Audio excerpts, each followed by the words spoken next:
Today I wanted to talk to you about depression. Not just sadness or grief or the emo hair over the eyes sort of thing that people might think of when someone mentions depression.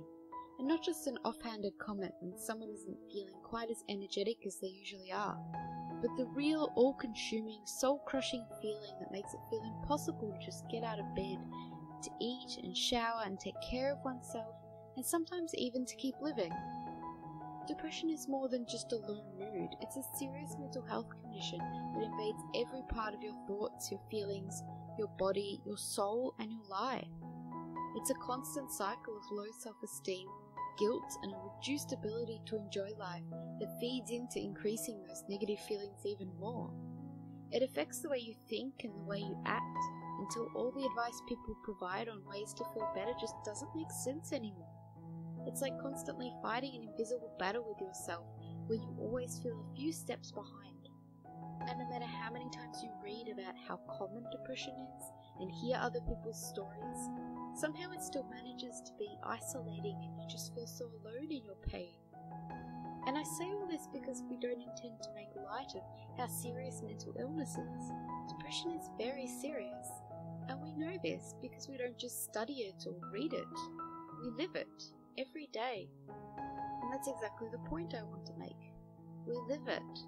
No matter what happens, how much it gets us down, we keep fighting, we keep surviving, and we keep living. I've been living with depression for about 20 years now. For the first 5 years, I let it take over and slowly wear me down.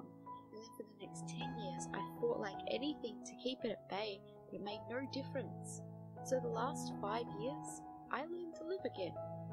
Not to try and ignore it or push it down, but to keep going. That's what long-term depression does to you. It turns you into something superhuman.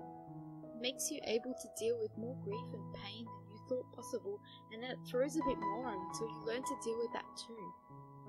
It gives you an ability to bounce back from all sorts of other things in life, because nothing else compares to the things in your head. Depression turns us into unstoppable warriors. It creates a type of resilience more powerful than anything else I know of. Like the saying goes, what doesn't kill you makes you stronger.